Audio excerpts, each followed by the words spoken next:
everybody, welcome to another episode of Off the Rack. I'm Sal. And I'm Tiffany. We are hot on the heels of having just gotten back from Zapcon. I know that WonderCon was this weekend, but we went instead to Wayne, New Jersey, where I was given a table and we got to meet some amazing people. And yeah, we did. We had a fun time. We had a little panel that was like a little miniature segment from Off the Rack, which I thought was really cool. It was. Excited to have that. It was like I wish I wasn't like I get really affected by the weather and like the heat. I just don't do well. Mm-hmm. I don't do well when it's really warm. And I was like, I'm really warm. How much am I sweating? Does everybody know how much I'm sweating? Luckily, Sal really knows how to like carry a panel. Oh, you're very kind. Like really, really well. So that was excellent. But yeah, thank you to everybody who came out and was sweaty with us. That's right. Big thanks to everybody who came by. That was really, really wonderful. We bought a bunch of comics. I have like a huge stack of them next to me. I realized it's too heavy for me to pick up and show you, but trust me, it's a lot. It's a stack about this high. Yeah, like, I picked out some stuff too. They're all trades. Yeah. So, I didn't even go through the individuals. I was like, not this time. Yeah, me too. Because sometimes I go through that. Like sometimes I'm like, all I want to do is look at the individuals. And sometimes I'm like, ooh, trades. Yeah. And other times I'm like, ooh, blind boxes. Yeah. What's my problem? I don't know. But yeah, lots of stuff going on in the comic book industry. But rather than get into the news, what I will do is give you a little plug for an upcoming episode of All Stars with Joshua Williamson. That episode will drop tomorrow. No way. I'm very excited because it is a Q&A episode. It's just going to be questions from you folks who participated in the community post that I made here on this channel. Oh, wow. And also Patreon. So if you're a patron, I had a mega thread that I got a bunch of people to ask questions on. We covered about like 2 or 3 of those. We did cover probably more like 8 to 10 questions from the community post. So if you want more, go to the community tab, click that post, see where it says, hey, ask us a question from Josh Williamson, and add your own. Or you can drop one in the comments here. But I'd prefer it all be in one place so it's easy to find, because then Josh can just look at it. But I cut that down. We got that episode done. That'll be dropping tomorrow, probably around like between 12 and 1 p.m. Eastern Standard Time. And you're going to get a really great insight into the process. That's part 1, because Josh is looking to return and do that again. He was just had such a good time. So he's going to answer even more of your questions. Wow. So keep an eye out for that, and help to make that happen by asking your own questions and be part of the action. I love it. Lots of comics to get to, so let's jump into it, shall we? I most recently read Godzilla versus the Fantastic Four, which is, I was like, I'm going to read this. And then I legitimately forgot. Yeah. Like, I was just like, yes. Right? How was it? It was great. It was written by Ryan North with art by John Romita Jr. It feels like a Lee Kirby later episode or issue of Fantastic Four. Like, it feels like, and it is in fact set sometime after the coming of Galactus. It's around the period when Silver Surfer was banished to Earth. So it is more or less in continuity. You could read this and enjoy it. It also is very aware of the fact that Godzilla used to be a Marvel character, or at least Marvel had the rights to publish Godzilla comics. Sure. So that's the Godzilla of this book. Check this out and enjoy the Fantastic Four, like being like, what the hell are we doing about this? Godzilla shows up. He leveled Tokyo. He's here in New York. What are we going to do about it? The Fantastic Four figure something out. I feel like that's kind of like, wow, Fantastic Four. You weren't rallied until he came to New York. No, they didn't realize that that was a thing. Like they were not prepared. Okay. But yeah, it was sure. Yeah, it's a fun book. It was actually kind of really impressive that like North managed to get to capture like Lee's voice. That's fun. Which is really cool. I really enjoyed that. It's a fun story and really good art. Surprisingly enough, because people are very critical of John Romita Jr. Sure. It doesn't feel very lazy. It looks good. He's got it's good stuff. Yeah. And overall just a fun entry. I'm looking forward to seeing the next one, which I believe is versus the Hulk. So that'll be fun. Yeah. Yeah. What else we got? Good question. I don't know. Did you read Absolute Wolverine? No. What are you just Ultimate Wolverine? Ultimate Wolverine. Did you read a book I made up? Did you read that fake book that I completely created all on my own? Right, exactly. Did you? No. Okay. No. I read. No, I think I'm off of Ultimate Wolverine. I think I'm done. This issue, I was like, oh boy. Oh. Am I in? I might be in on Interesting. this. I don't know. Right. I read Ultimate Wolverine #3 by Chris Condon with art by Alessandro Cappuccio. Yay, he's great. And I gotta tell you, this book is definitely slowly winning me over. Is it? Which we're like issue 3, so maybe that's too much of a slow burn for folks who like read issue 1 and were like, meh.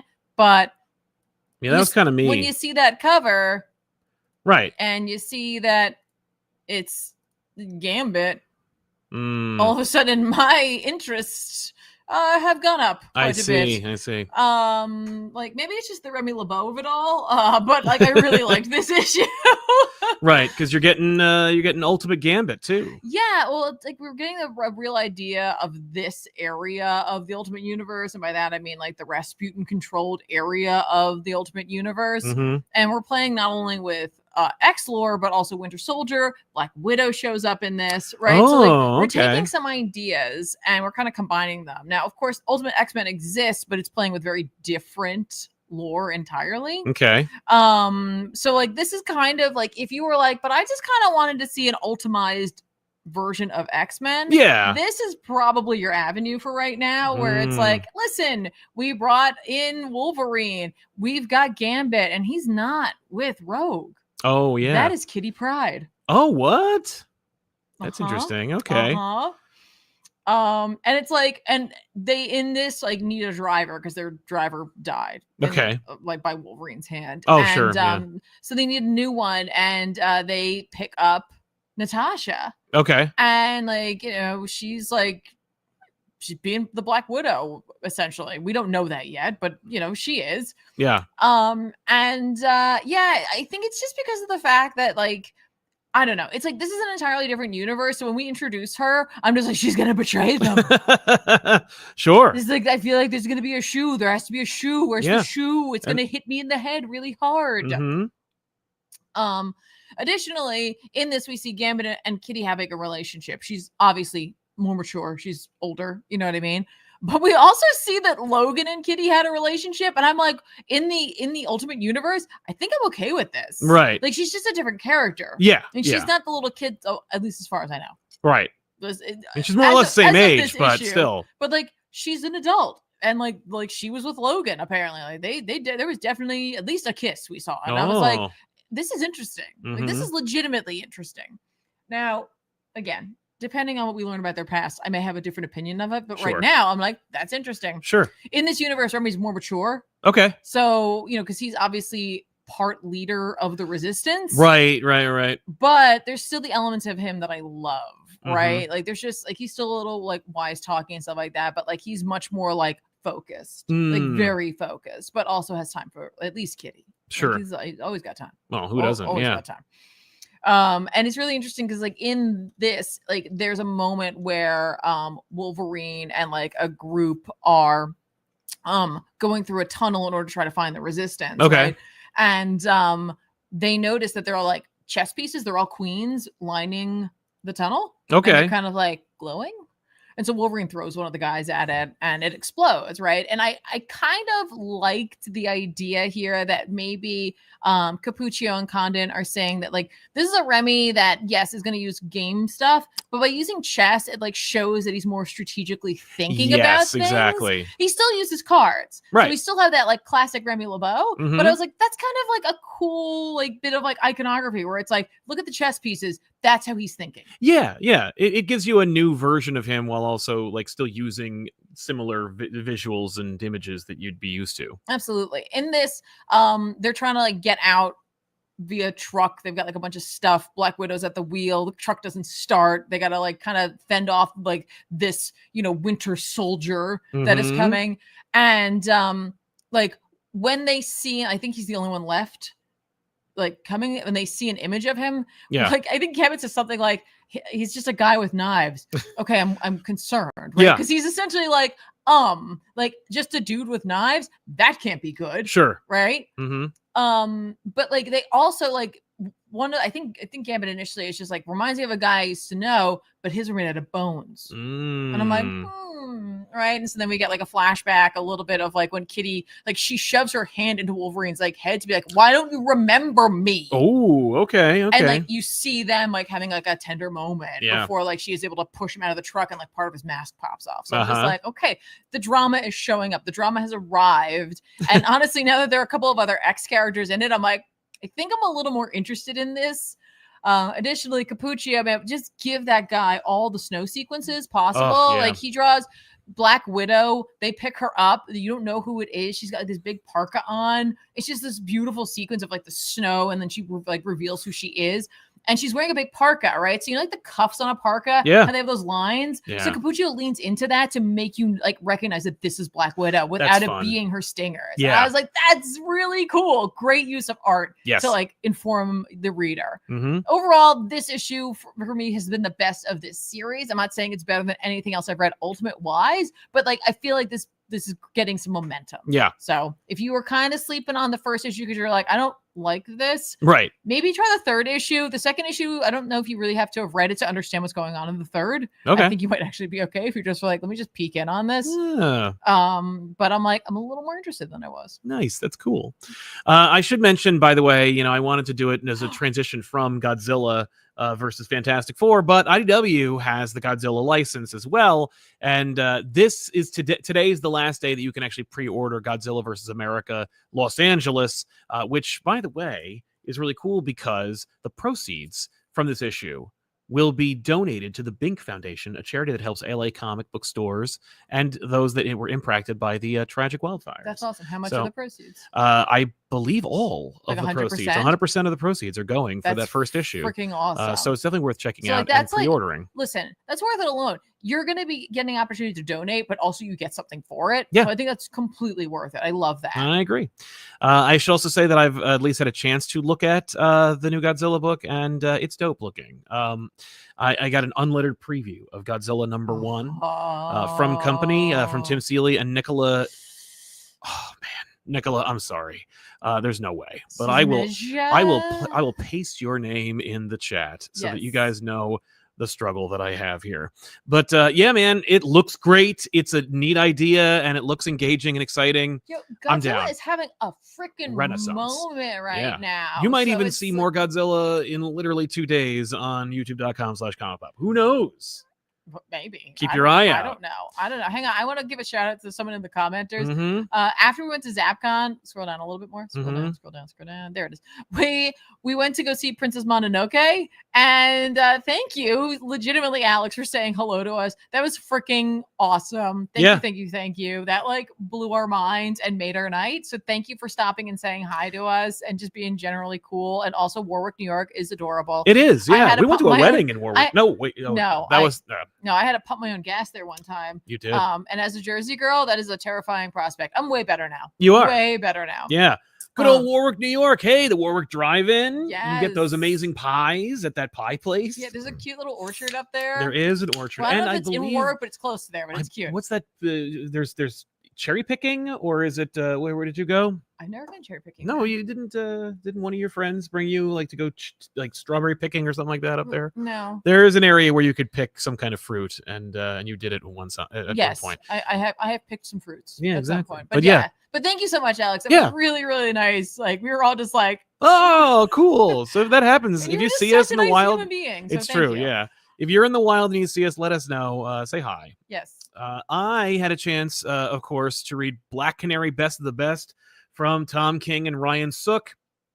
This is the penultimate issue of the mini-series that is Black Canary Best of the Best, in which the entire book is a big fight, is one fight that is also, of course, punctuated by trauma and sorrow and backstory and flashbacks. So, yeah, you're going to get all of the Tom King heights and lows, dramatic lows that you would experience from a mini-series featuring a strong female woman.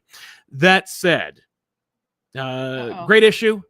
Visceral fighting. Sook is born to draw this book. I'm so glad that King held out for him and that they took the time they needed. There's no need for this book to be out 3 years ago, 5 years from now. Like, this is the perfect time for it. It's not time dependent, but it also could be now. It doesn't matter. But really, really beautiful story about a mother and a daughter, the mother who's dying, and how the daughter seeks to prove herself to her mother, and also maybe try and save her. It's a really, really powerful book. This one in particular, this one got me, where I was like, first issue, I'm like, okay, yeah, I know what you're doing, Tom, and I know what to expect. But he's a good writer, and so it's like, even when those things are, coming to fruition, I'm like, oh, geez, well, now I'm sad. This in particular was a really, really, like, forgive the parlance, but gut punch of a book. The last issue should promise to be even more sad, I'm sure. But also, just if you're interested, if you love Ryan Soker, you don't know him, you're gonna love how this book looks and the fights. Well, it's just Lady Shiva versus Dinah, but it's still awesome. And then and look, if you're just like, I don't need Tom King's sadness and melodrama, like, just skip it. Just go to the fights. That's fair. Still worth it. That's fair. Plus, you get all kinds of hilarious, colorful commentary from the two, dudes in the booth. So definitely worth checking out. Black Canary, best the best. Fantastic. Yep. Real quick, can I just talk about the seasons number 3 so that we can move on to books that other people probably read? This is by Rick Remender with art by Paul Azaceta. Yes, you're not a fan of Azaceta normally. Sometimes, no, when he's drawn Doctor Strange. I don't remember him drawing Doctor Strange. Yeah. Oh wait, no, I'm sorry. Azaceta did. No. Yeah, you're thinking. I love Paul Azaceta. Yeah, he's great. I'm like, wait, no, I do like his art. Yeah. So this is a book that I am still like struggling to get in on, and I don't know why I'm trying so hard. Yeah. But I find myself trying so hard. Well, stop. Sometimes they don't hit. Well, because and maybe that's what it is. Maybe I'm just trying, but I just feel like there's something there, and it just like it weirdly hasn't found its stride yet. But that's not really a great indication. Yeah, I don't know. Like, spring seasons is supposed to appeal to, to us as the reader. And maybe that's just really what it is. Like, this is not a protagonist for me. Yeah. Because like, that's really where I'm struggling the most is like, she's supposed to be my through line. And I'm really having a hard time relating to her in any way, shape or form. Yeah. Obviously she's like a 13-year-old girl. So it's like, I was, well, you were that one. So that's worth, something. But still, like, maybe this is aimed towards a younger audience, and that could very well be. So I'm really like, that's why I'm like, I'm trying to give it a chance, because like, I'm not saying it's not like it's poorly written. I think I'm just saying it's like, I can't find my handhold here. But this issue did have some glimmers of some stuff that I'm like, oh, I actually would like to learn more about that. Because like, we've been getting a little like wheel turny. And that's like, this but it's issue 3. I know. And this issue had a little bit of that going on, but like, I think that if this were not issue by issue and a graphic novel that had come out, it would feel less wheel turny. It's just that when you put it out in an issue, your brain immediately thinks of a specific structure to the comic. And this is just kind of maybe getting hurt by that a little bit. Yeah. Yeah. So it's like, we get a lot more like into the relationship between spring and winter seasons. These are sisters, not seasons. Their parents are cruel or hilarious. It's hard to tell. And that like their other 2 siblings had left, their parents had died, and they were going to send Spring, the youngest, to like this boarding school, and Winter was like, no, we can't do that. Like, that's a really bad idea, but then was resentful of it. Yeah. And so like, I'm like, oh, that's quite interesting. I do want to know more about this, but it's also then like wrapped up really quickly where like they have a huge fight. Winter tries to make it better by making like a meal. And then like Spring slips up and does something she didn't want her to. And like the end of this is like, you're going to boarding school. And I'm like, okay, that was like less than 24 hours. So I don't know. Yeah. Additionally, I can't help but think of the 4th season of Sailor Moon with the Dark Moon Circus comes to town and like no one seems to notice. Like, it has that vibe. So like, maybe that's what I'm like, yeah, but I feel like this is coded for me. That said, Azaceta does a really good job of like having such a very distinct style, and have it be so stylized. And yet when like the clown characters roll up in the comic, they stand out as like, entities from somewhere else. Right. So like, I'm like, that's really, really fascinating. That's fair. So anyway. Yeah. Well, it's the end of an era, folks. Jonathan Hickman and Greg Capullo's Wolverine Revenge has ended. Oh. And here it is. Yes, with a massive whimper. This book just limped over the finish line as far as people talking about this book in any way. It went from all the hype that I could possibly imagine in the 2020s, but then no one remembered that this book came out. I did not get a chance to actually look at the red band version of this book, but I'm sure that it was deeper and more interesting and more exciting and worth extra money. Not, but yeah. Did you just say not? Looking at this book, all right. If you read Spawn back in the day, this is going to be a very familiar looking comic book. Like, there was a moment where I'm like, oh my God, this is literally just a Spawn comic now. Like, I couldn't believe it. And by the way, Capullo hasn't missed a step. Like, if Capullo wants to come back and do more Spawn, like, he can, and it'll be great looking. Or if he wants to do a book about, like, the rest of this story, I would also probably read it. Shouldn't he have just done a Ghost Rider book? Yes. So, Wolverine Revenge. This one was probably almost certainly written by Jonathan Hickman because there's a lot more words in it. And a lot more Jonathan Hickman prose going on. It seems a little bit more authentically Hickman. That said, the story is like derp because who cares? If you recall, which of course no one would, Evil Colossus, because he's evil, because no one likes him editorially, apparently. Evil Colossus was killed, but his son remains. So younger, slightly different looking Colossus is going to get his revenge on Wolverine. Okay. And I'm like, yeah, I just did 4 issues where he fought like Omega Red and Deadpool and Sabretooth. You know, like, oh no. And then he fights Onslaught. That would be fun. That would be dope. I would read the crap out of that. If it was just called Wolverine Onslaught and it was just Wolverine fighting Onslaught for 5 issues, drawn by Capullo, I'd be like, yeah. But this is just like, I don't care what it says. You know that sad, mournful Russian character that editorial just loves to drag through poop? Well, he's dead, and here's a sadder version of him. He's the new Beast. Yeah, he is the new Beast. They're like, all right, we fixed Beast, but we're not going to fix Colossus. You know, Wolverine fights young Colossus. Young Colossus, of course, his aunt is Magic.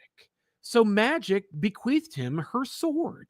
So he uses the sword and makes a hole in the ground and dumps Wolverine into limbo. So that we can draw demons and stuff that he's fighting? Yes. Which they then call hell because 2 people are writing this book. And so, you know, Wolverine fights young, but then young Colossus like jumps in too. And he's like, let's fight. So Wolverine pretends to die, sends him back, and goes like, hopefully that'll give him the closure he needs. And I'll stay here in limbo / hell or whatever and just kind of kick around. And then he goes to the Lord of Hell, but not Mephisto, Lord of Limbo, maybe. Yeah. And he's like, you're in my seat. And I'm like, oh, I would like 5 issues of that, not 5 issues of whatever the hell this was. I hesitate to call it schlock because schlock implies fun. So that means like this is like issue 5 is almost like a weird one shot. Yeah. Oh yeah. Because you don't need to read issues 1 through 4 to understand what happened here.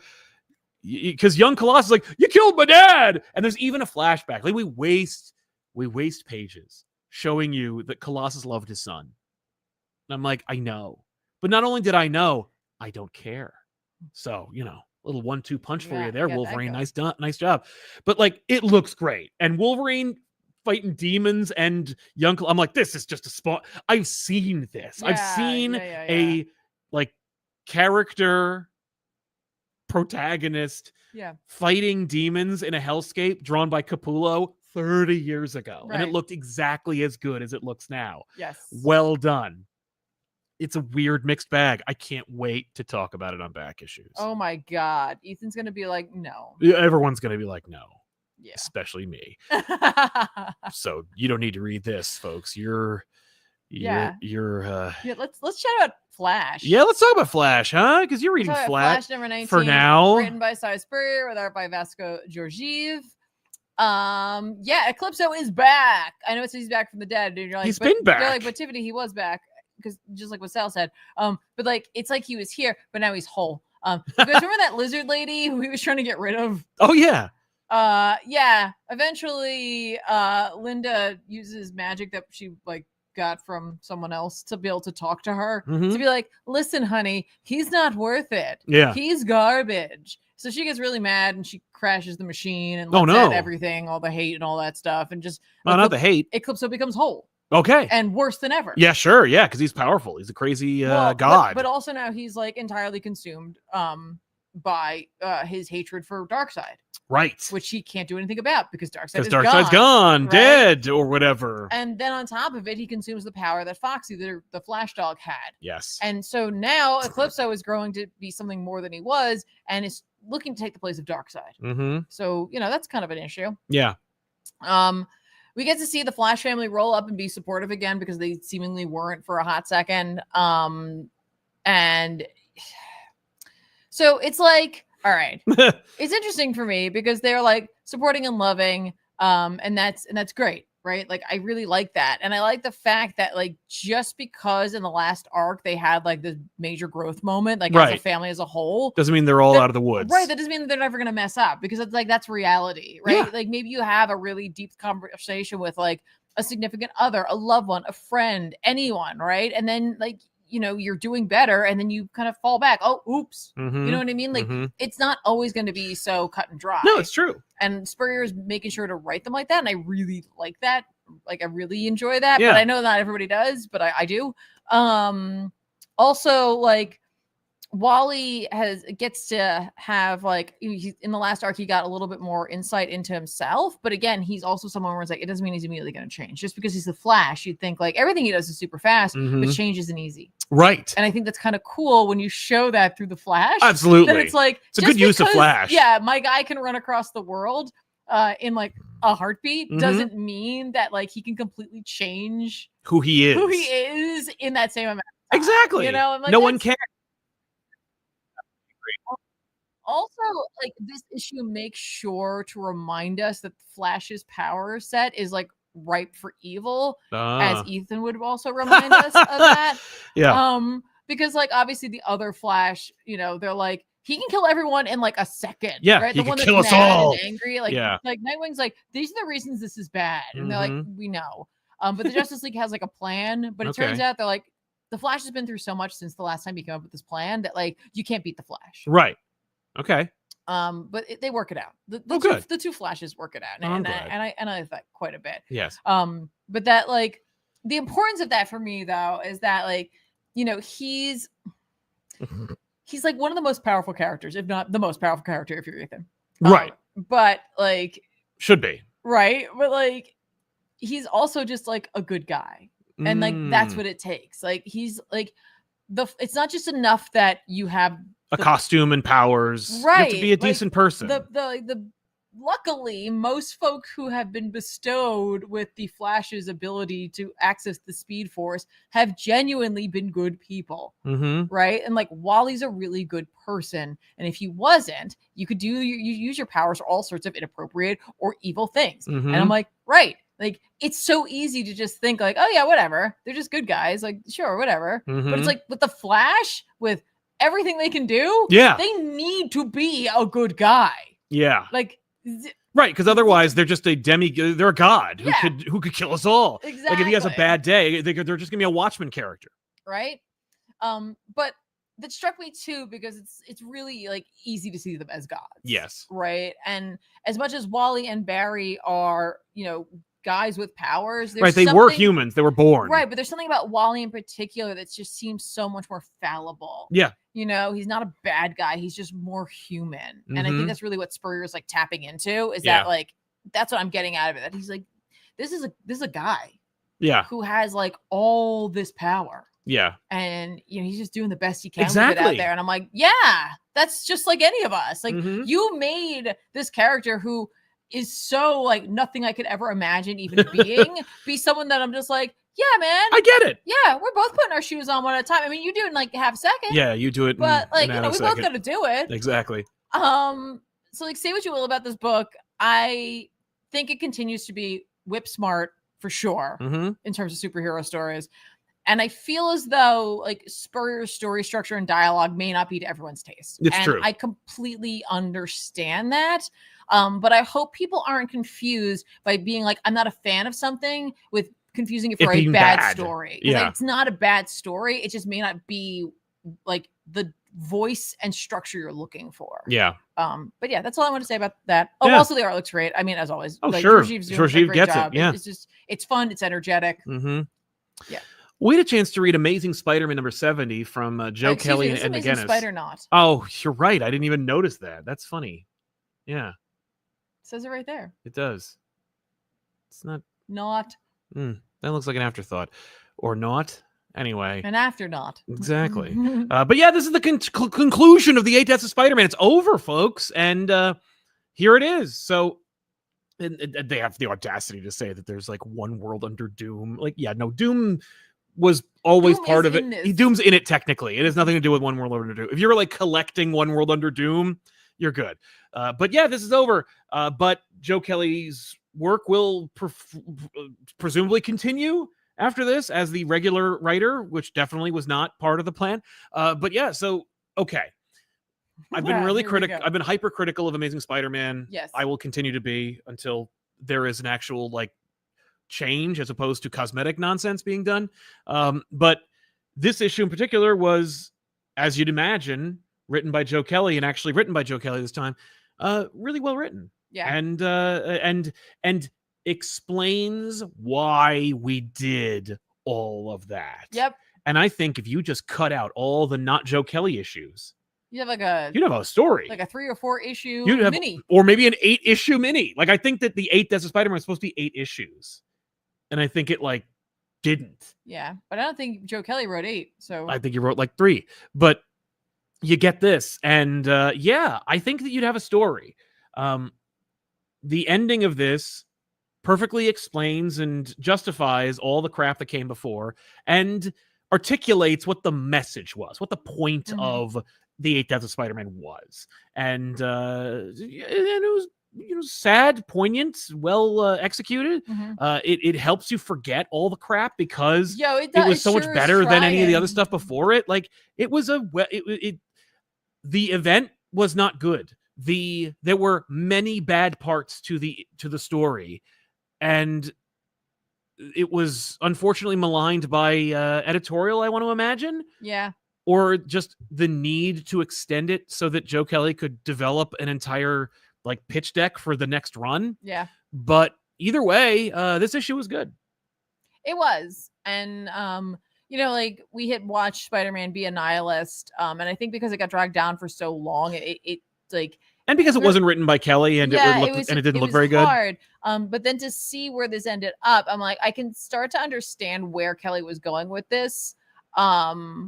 And I wish we had gotten that full story. And maybe just not as decompressed. Yeah.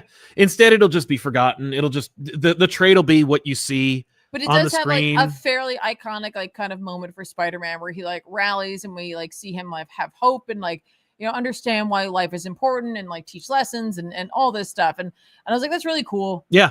That's really cool. And like you see, they do the classic thing with the faces and stuff like that of like his like, it's like hey, this is what's going on right now. If you're using this as like a timeline, it's so funny because the point of it is about like how, Spider-Man says something like, even if I like, even in 1,000 years, if nothing I do lasts that long, it doesn't matter because like, what matters is what you do today and being alive and being present. Yeah. And they do that by demonstrating only the most like recent crap. So like Paul, like I don't remember if Paul's there, but certainly his new girlfriend or ex-girlfriend or not next girlfriend is in there. Like there's all these different characters in there that are like from the last year or so of Spider-Man. But that's so Spider-Man for me. Anytime you've ever gone over issues that are like from the long past where it's like they show you this like here are these faces and I'm like, who the hell are most of these people? And you're like, they don't matter. It's like they do this as like a time, like here's like a moment in time, right and this is what was going on in Spider-Man's life. Moving on.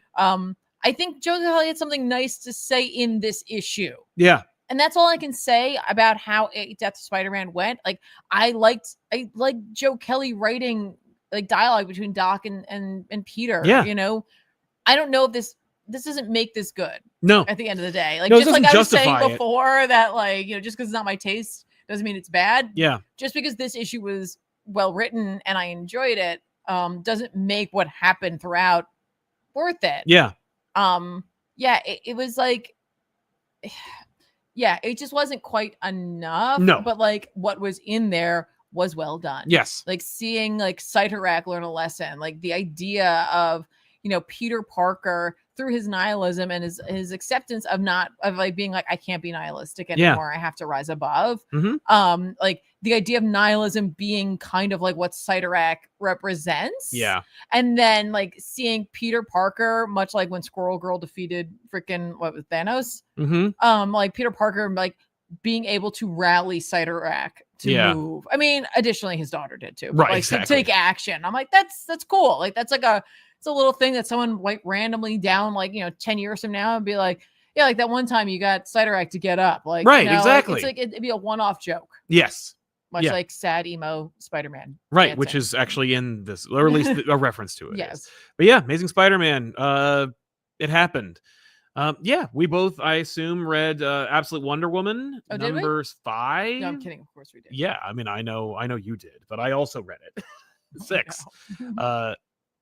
Yeah, 6. Wow. This is written by Kelly Thompson with art by Matea de Eulis.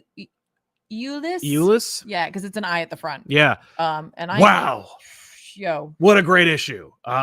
Also, Eulis's art crushes. I love Hayden Sherman's work. I think Hayden Sherman is born to do this. Yeah. Hayden Sherman, all I think about every time I think about like a sequence from the book, I think about that panel at San Diego Comic-Con and seeing the character designs being like, Sherman gets it. Yeah. But Eulis's work cements the designs. Oh, 100%. It's like, oh, look, like not just all the million variant covers. It just have to be in this style. No, like Absolute Wonder Woman can keep going. Like she has legs. And she could be in many different styles, and not just because Jim Lee runs the company. Yep. Like it's other people could draw it. Additionally, this is the way to do it, folks. If you need to have a break for your artist, this is the way to do it. To put together a 2-issue story that a different artist will take over. Right. And then you bring the other one. This is how you do it. Now, listen, I understand emergencies happen. Sure. And sometimes things change and you got to do that. But if you need to do something like this, plan it out just like these guys did. And like, my hat's off to the entire team over there. Oh, like, From the creators to the editors to everybody involved with making this book. Brilliant timeline, guys. Really well done. Yep. Yeah, it's just like the art's so different. Like you can't even compare the two. No. No, there's no reason to. And that's what's so smart. Is that that's the other element to it. It's like, so that they are not similar, you won't draw parallels and comparisons. 1,000%. Instead, it'll just be like, man, I love Eulis and I want to see more of that. Yeah. Right. That artist on more work. So great. Yeah. Literally what you will find between Sherman and Eulis. Eulis. Oh yeah. Eulis. Yeah. Matea, is that you're just going to see 2 artists bringing literally everything to the table. Yeah.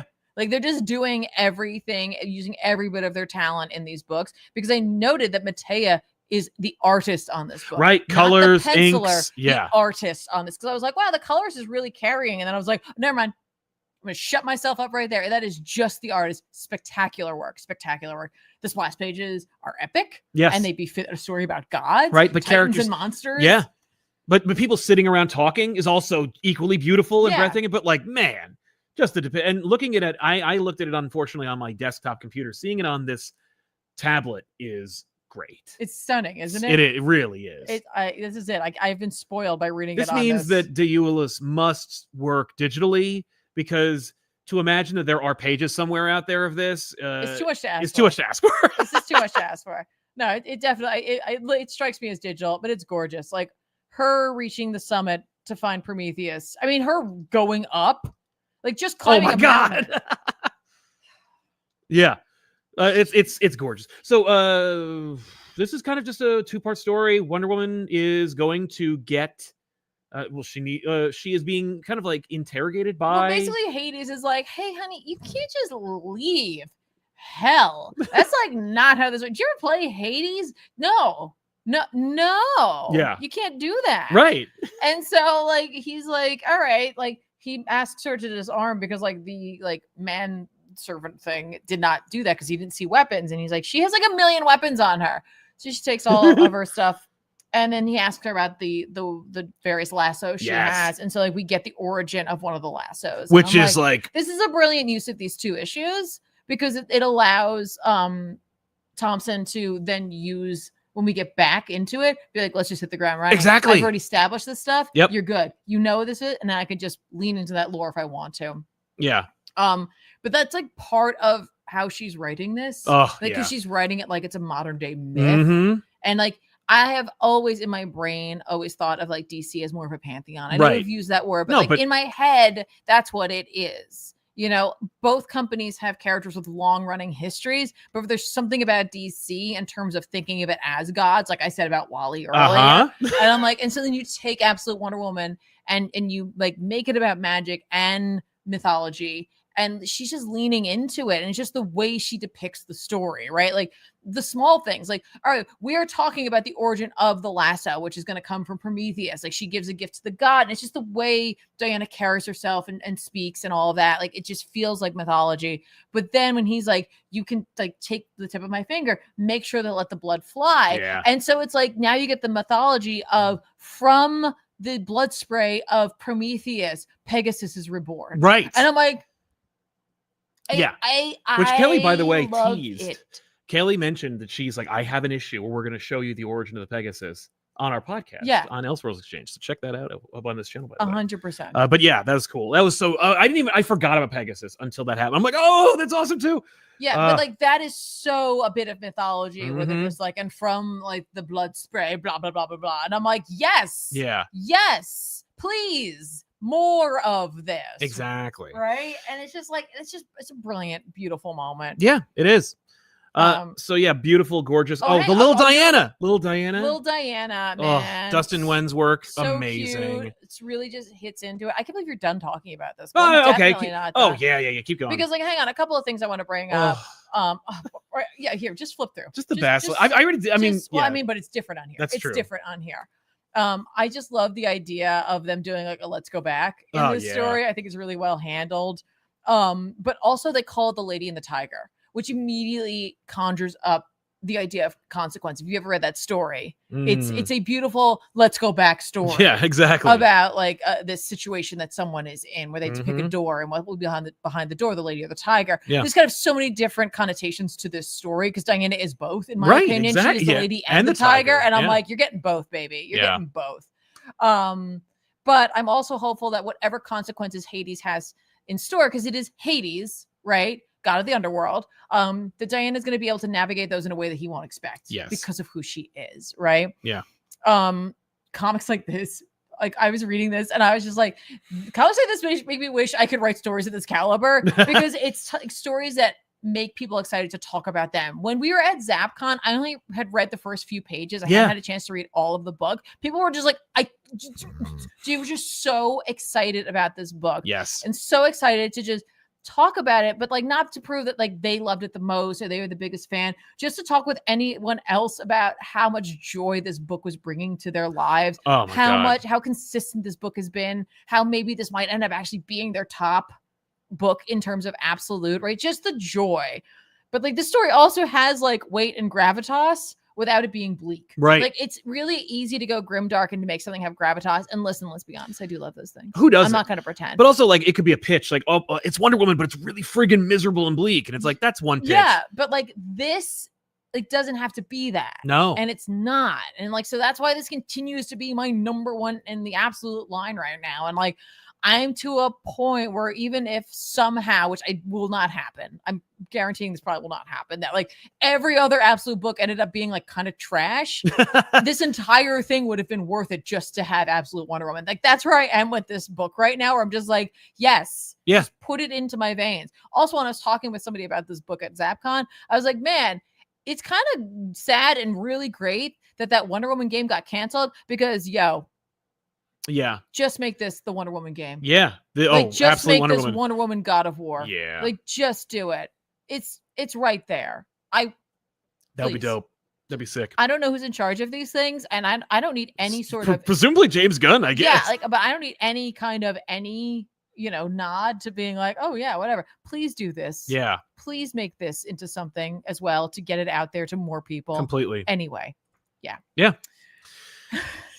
Staying in the Absolute Universe. Sure, let's do it. We looked at Absolute Martian Manhunter, which is not what he's called. Yeah, but you know what? I guess if you don't want to get a black label about it, you'll have to go with Manhunter. But yeah, Dennis Camp and Javier Rodriguez. This is Javier Rodriguez's book.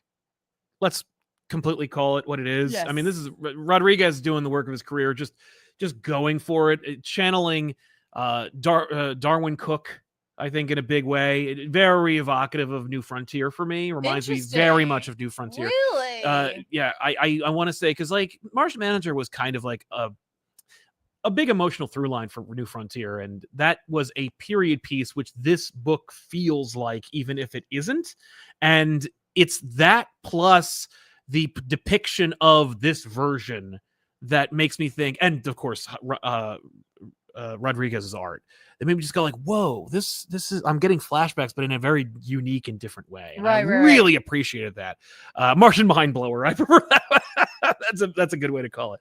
I was very worried about this book because it looked really pretentious, and I was really worried that that's what it was going to be. Sure. I remember seeing like all the social media buzz about it, and that's another indication. That book's going to be very popular with the critics and unpopular with the people who buy comic books. Yep. But I was really worried because like people were just, oh, look at that, look at it, it didn't look like anything. It looks like a goofy clay character, but isn't that like daring and bold? And I'm like, I mean, I don't have a story or a character to pin that on. So right now we're just looking at stuff, and that doesn't tell me anything. And I don't get excited about just seeing stuff and hearing like people, with official check marks next to their name saying how good it is.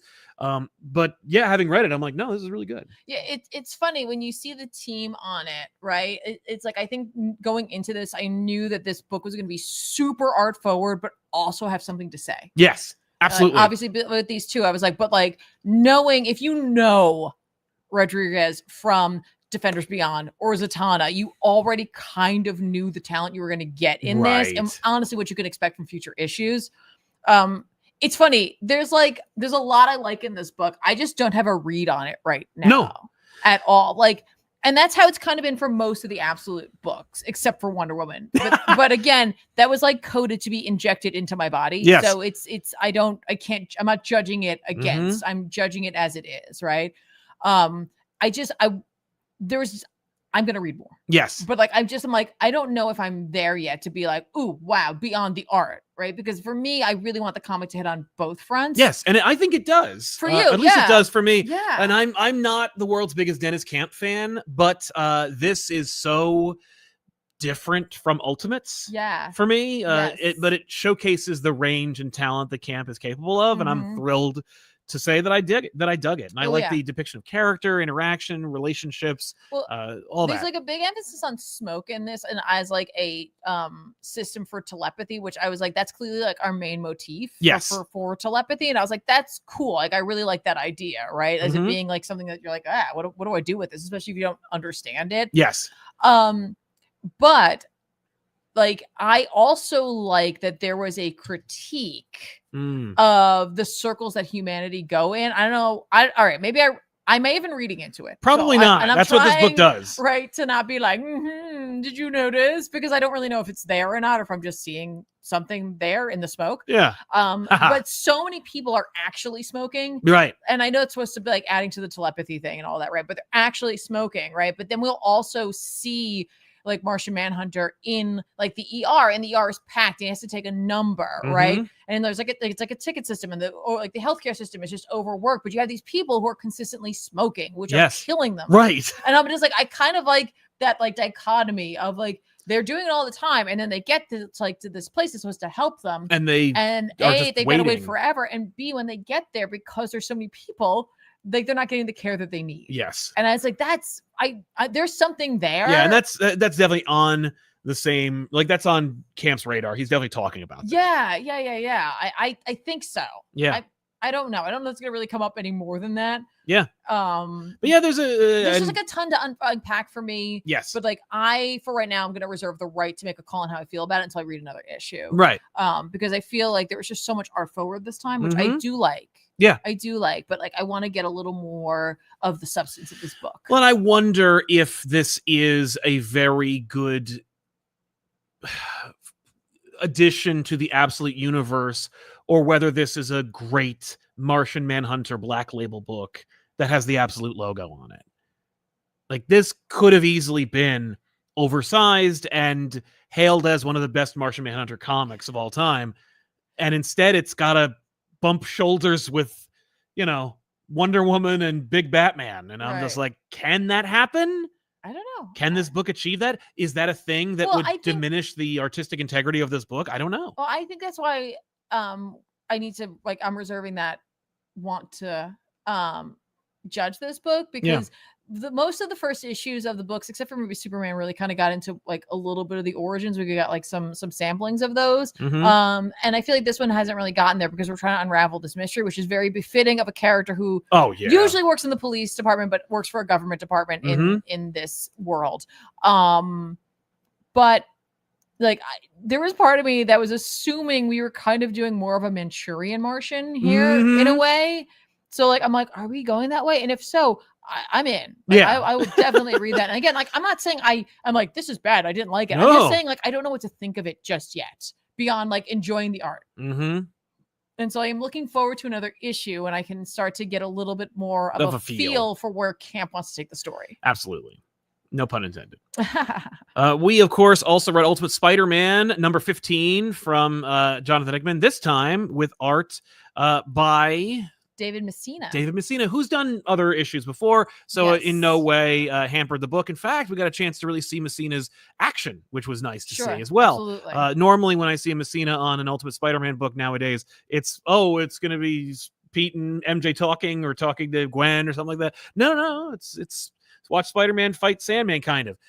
We also see, this is down the line. MJ, Spidey, and family are on the run. The family is, in the desert, and they are living their lives. We see that Richard is doing his thing, being Venom, Spider-Man Jr., getting real like Spidey and Miles vibes from this, but it's his son, which is very interesting. Very different kind of thing. It's very similar. There was a moment where, like, little Spider-Man, large Spider-Man talking to each other, one with a darker costume, and I was like, this is just Miles and Spider-Man. But then that like added element, that other layer of their family, and I was like, wow, like that really adds something to the rest of the story. It really does. But they're still on the run. They're still just hiding out. And I wonder if they are, like, Pete presumed that they would be hunted because of Craven's like threats and Harry's execution. But I wonder, like, we don't see any indication from anywhere else other than them just hiding. And everyone in their family or circle kind of accepting it or rejecting it, like their attempt to reach out to Gwen and never hearing back from her again, and always going to voicemail, or Uncle Ben indicating like it is a good thing that you are like using code to talk to them, knowing acting like he's a life insurance salesman. We got a big new chapter in the ongoing saga of The Paper with Jonah and Ben and their greatest adversary, the Kingpin. And we got to see Pete and Spider-Man fight Sandman, and how he's a misunderstood just treating him like a tragic character. Yeah, good use of that character. Good idea. I love the idea of him like not always being in control of himself, like kind of like the Hulk in a way, where it's like when he's like the sand monster, it's like he can't think. Right. So he's smashing Peter in the face. Yeah, but like he knows he needs to stop. Yeah. He needs to fix this. And exactly. It's so sad that it's like he's missed 3 years of his life. I know. Yeah. Like, that's tragic. Right. So like, for me, when I was reading this, all I could think about was how this book has continued its excellence.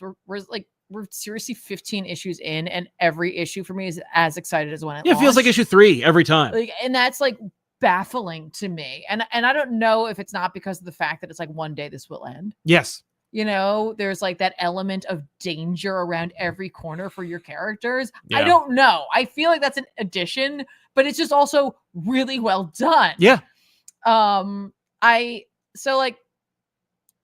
I love Hickman's story structure. Yeah. Because typically in a lot of stories, and I'm not saying Hickman always does this, but like in a lot of stories, we do like a B plot bouncing. And I love that. I love that stuff. Like, what are they doing? What are they doing? Cool, cool, cool. Yeah. This issue, I realized that after I was done reading it, I was like, they didn't do that at all. All we did was transition. Yes. Like we saw this, now we're going to this, but there's always a transitional moment between them, right? And for some reason, that really impressed me with like how much like, he can just do that and be like, it's fine. You're here. The pacing is perfect.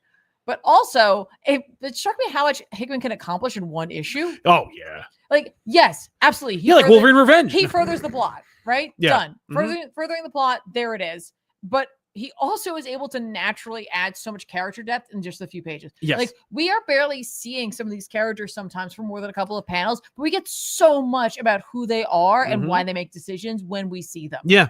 And I'm like, it's just phenomenal, right? I agree. In terms of like Messina, which is funny because I wasn't sure how you're going to feel about it. No, I like Messina. Okay. Yeah, is it Chichetto? No, but but Messina does a nice job, and again, similarly to the Absolute Wonder Woman, though not nearly as dramatic.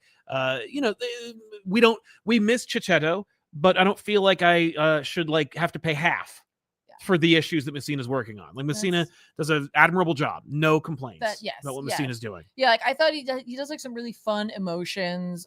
He does a lot of fun, like there's some fun panel play. He was like trying out and they're just like doing something for himself. Right. And I think he does a really I think where he shines the most is his work on Spider-Man. Well, like Spider-Man. Yes. In this instance, like there's just something has a really fun like body type and action style for Spider-Man. Yeah. I can't believe that there are two Spider-Men in this book. Like, I can't believe that Ultimate Spider-Man became a book about father-son Spider-Man stories, but one of whom has natural powers, the other one who, once we eventually turn Richard into Venom, but how will we subvert that expectation? Well, it's really fun too, because it wasn't like they were like, oh, you'll never see who's the other Spider, because you're like, oh, you think it's going to be the daughter, but no, it just happened naturally. Yeah. Like it just happened naturally out of a need for like, his son to feel like, oh, I need to fill the void my dad left until he gets back. Like it all worked. Yeah. Yeah. And it didn't become like just deep and miserable pathos either, where it's just like Peter prefers his daughter, or at least shows her more attention. And so we're getting the Norman Harry relationship, but through Peter and Richard. Like, no. It all worked These out. people I know talk you to were each worried other. about Richard. They're big time. But it really turned out. I also wanted to add, in terms of Messina's artwork, the last transition from Peter calling Ben to seeing the situation that Ben and Jonah are in is masterfully handled. Like that sense of dread as you're realizing that like you're just adding more to the sequence. And I'm like, oh, you're going to show us something. Oh, what are you going to show us?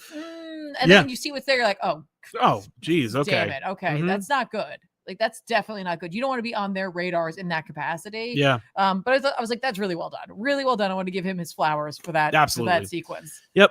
Just another high, high moment for Ultimate Spider-Man. Good week. Yeah, it's been a great week.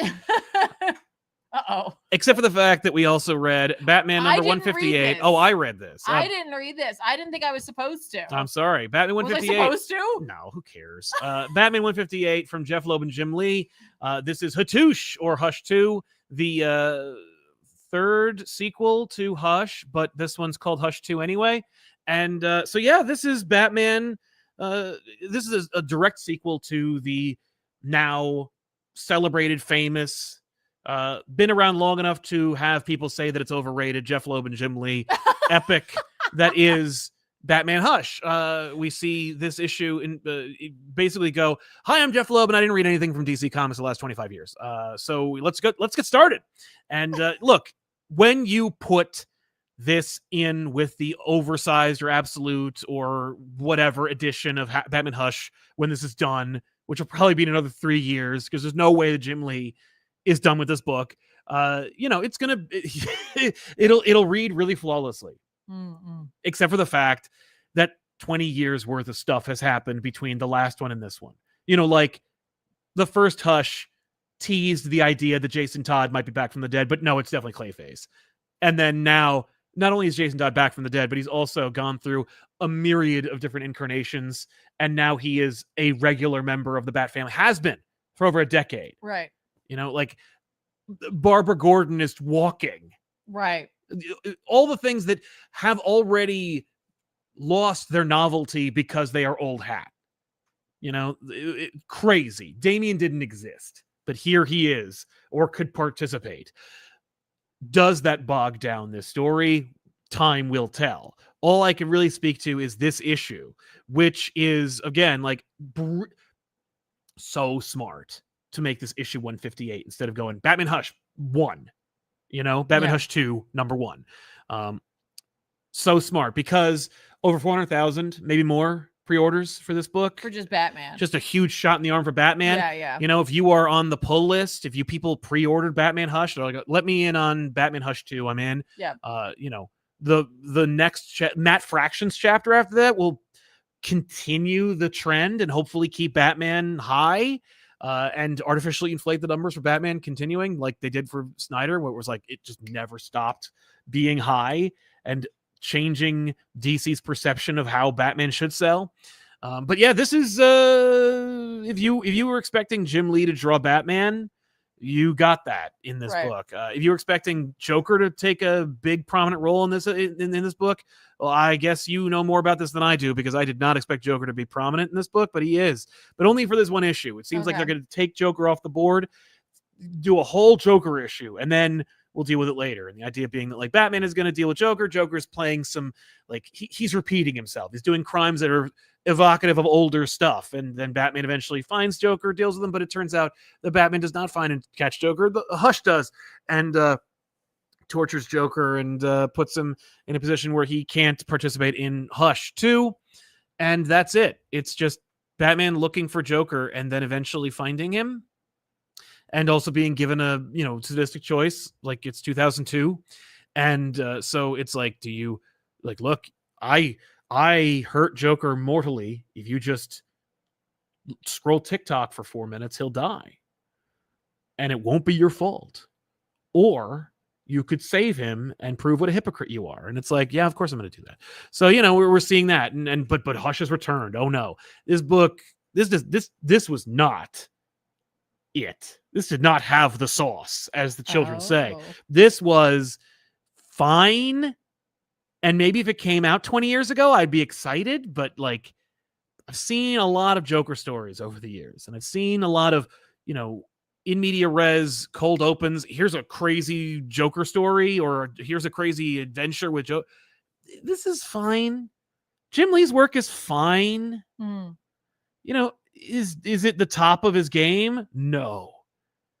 There is no page in Batman Hush 2 or Batman 158 that looks better than any page in All-Star Batman and Robin the Boy Wonder.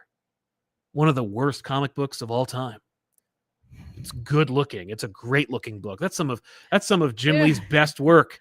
They should just take that and just tell a different story over it. Yeah. Just erase all the words and replace them with something else. No, I don't believe in that, because that's not. No, I agree. But that would be funny. That would be funny. I am just noticing this cover. I did not realize that the lower parts of the building said Hush. No. Me while too. You were talking, I was like, oh. I didn't put that together either. Brilliant. That's really cool. Yeah. That's the further fun. back you are, the more you can see you can see that. Cool. It's smart. I like it. Again, like, effort and time and work was put into this because there better be, Yeah. That said, it's fine. I think it's fine. It's not the best thing ever. It's certainly not the best Batman comic I've read this year. And does this make me more excited for it? No. And I've read some of Jeff Loeb's other sequel to his greatest work, Longer Halloween, whatever they're calling it. And it's not very good at all. It's not great. Right. It's not horrible, but it's not great. And neither is this. And Jim Lee is not helping it. That's the problem. Like, it's not elevating it. Nor did I go, whoa. Like, there are moments that I have to begrudgingly agree. Like All-Star Batman and Robin, I'm like, whoa. This double page splash of Robin riding a subway car, I'm like, that looks amazing. Right. And this looks fine. Well, I also really don't like Jim Lee's Joker. Okay, so that's fair. A full page of the worst looking version of the character for me. So if like Dark Patterns wasn't coming out right now, would you be more receptive to this? Nah. There's still better Batman stuff. But like Dark Patterns is the best Batman book on the shelves right now. No, because there's still Batman year 2 or whatever the hell, Batman and Robin year 1. Yeah. From Mark Waid and Somni. That'd be better than this. Okay. But this is fine. You know, it's fine. Is it worth 400,000 copies? Hell no. Absolutely not. Well, but not I for also you, I don't guess. expect. I mean, I expect some significant drop off. Yeah, that's fair. That's But fair. yeah, good. You know, all right. So that's a thing. And finally, the topic of the hour, so to speak. Before we get into our super chats, who are Which is sponsors for today's apparently show. a spoiler. Yes, it is a spoiler, but don't worry, Marvel spoiled it already. Which is that Mary Jane has been revealed to be the all new Venom. That in fact, Mary Jane has been Venom since the launch of all new Venom for the last 6 issues. Didn't Kari Andrews already do this? Yeah, in Spider-Man Reign 2. Yeah. So have millions of porn artists.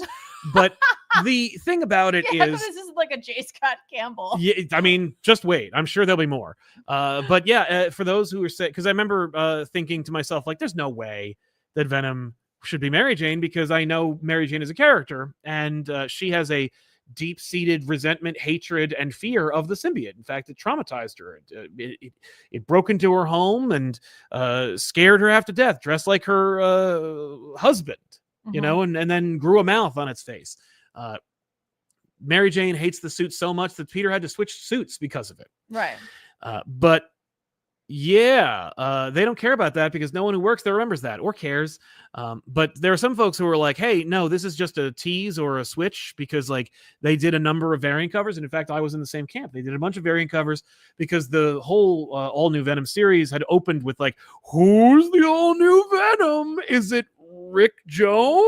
And I'm like, who could bother to care? Right. If it's is it 58-year-old Robbie Robertson? Like, no. Like, hi, no, it isn't. And all the options were Aunt May. Right, but clearly it was never going to be any of the suggestions they made. Yeah. So everyone was like, oh, well, Paul's in the book for no good reason. I guess it's Paul. Right? It's got to be Paul, because that's also anything to do with that character, because it's like, well, you killed him at the end of the story that he was introduced in. That's what you do with Paul, but like, why is he still around? He's just the new Martha joke now. Everyone who has anything, like, who's just scraped the bottom of the barrel of creativity says Paul instead of like Martha now. Like, thank you for replacing Martha. Now I can make Paul jokes for the rest of my life. But no, it wasn't Paul. It was Mary Jane. But people are like, yeah, those are just variant covers. They're just using this for sales. It's not Mary Jane. But no, in fact, there's an article from Adventures in Poor Taste. Marvel officially announces Mary Jane as Venom in all new Venom number 5. On his decision to take Spider-Man's greatest love in a bold new direction, Al Ewing writes all new Venom, by the way, says, we hooked readers in with a big mystery, albeit with a little misdirection thrown in. I would argue a lot, because the misdirection was, here's the suspects. Actually, it's no one. But now the cat's out of the bag, we can really get into the unlikely interaction of MJ and Venom. Unlike previous hosts, these two aren't together by choice, but their odd couple energy makes for a bubbling pot of old school soap opera thrills. If you've enjoyed this lighter take on Venom, which very few people have, there's a lot more on the way, as well as some darker directions to come. What a great tease that is, where it's like, hey, if you like lighter stories, you're really going to enjoy this. Also, there's going to be the opposite of that. Hey, if you like sweet desserts, here's a dish for you. Also, it's savory. Like, that's nothing. It's either everything or nothing.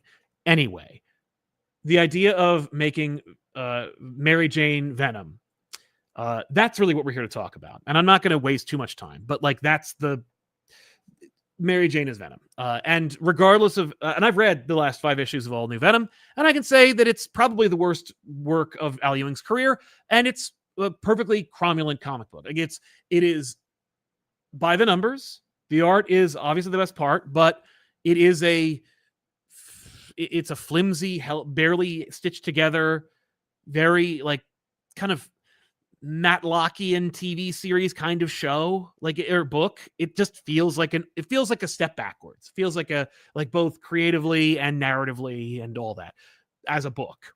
Throwing all that aside, as a Spider-Man fan, as a Mary Jane fan, the idea of making Mary Jane into Venom is the absolute bottom of the barrel last idea you have. Like, that is indicative of a larger problem at work here. We're talking about a big issue at Marvel, which is this just I understand. Like, I was reminded recently, as I was on Near Me and Condition, we were talking about Wolverine books and Wolverine Origin, and how they had to the prevailing story of the time was that Fox was going to tell Wolverine's story if they didn't. So Quesada, Jenkins, and company were like, we'll tell Wolverine's story then. And regardless of whether that's true or not, the point is that at that time at Marvel, there was very much this kitchen sink approach. And I think that's because they filed for bankruptcy a few short years before that. And there was actually some very, decent school of thought that said Marvel might not exist in its form as it was. And that will shake you up, especially for people who still work at Marvel who remember those days. I can't imagine having that mentality and still being that gun shy 30 years later, but at least one of them doesn't work there anymore. But like, there was this kitchen sink mentality that they had that made Marvel very exciting to read. But I can imagine old school fans feeling really like betrayed as a result, right? Like they're like, let's put Spider-Man and Wolverine on the Avengers. That's a very kitchen sink last idea kind of concept. I mean, when they pitched that idea, when Bendis was like, we're putting Spider-Man on the Avengers, people like yelled and hollered and carried on about like, Spider-Man's a loner. He doesn't do that. And it's one of my favorite Avengers runs. Like, it's not to say that like doing everything isn't lucrative or a bad idea, or a good idea, I should say. But we're here now in a very different time in comics and in culture and in entertainment. And this is not that. Like, I could see people conflating the concept of like, we're going to do this. We're going to put Mary Jane in the Venom suit. Mm-hmm. Porn artists have been doing it for decades. Why not us? We should own it. The same way. But you weren't even the first, like, your other story already did that. Like, recently. Well, yeah, but that was a coincidence. Al's been planning this for 6 months. Like, that was Kari Andrews just doing whatever he wanted. And that was another reality. That was easier to greenlight. But obviously Kari Andrews was working on that for longer. Yeah. So that was coming up first. Right. But that was another reality though. This is in main continuity. That means it matters. But you know what this reminds me of? Another piece of information that came out recently, which was, those awful fake trailers that are out there where they're like, oh, Spider-Man 4, and they stitch together a bunch of like disparate clips and AI and make this thing. Yes. Oh, I forgot it happened in the game too. Yeah. I completely forgot Mary Jane became a Scream, I believe, in the video game. But yeah. She got a symbiote. It wasn't Venom. Yeah, it wasn't Venom specifically, but she did become a symbiote, which of course is antithetical to her character and diminishes her even further. Making her jackpot practically diminished Mary Jane. But anyway, those trailers that they released, it turns out that Disney and Warner Brothers have been collecting money on those. What? They were like, oh, don't take them down, just make sure that we get a revenue stream from that. And then YouTube was like, oh no, that was revealed, and so YouTube demonetized them all, which is like, wow, what a good move for YouTube. But I love the idea that I love the reveal that Warner Brothers and Disney weren't like, oh, just copyright strike them. They were like, well, no, this thing has like 16 million views. It must be making money hand over fist. I don't care if a like corrupt, bankrupt, disgusting, hollow concept is utilizing my IP. As long as it's making money, I want to make me some money. That's what this is. This is a concession that you're done telling stories, or that you're done like being creative, and you're just like, well, let's just make some money.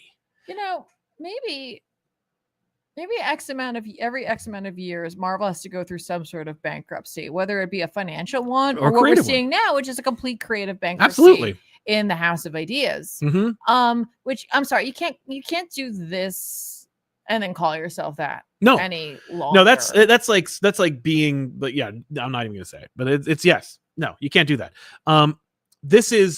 It's indicative of a larger issue for me, where it's like, because if you're in a room and someone says Mary Jane is Venom, you go, oh, okay, now we know what websites you go to.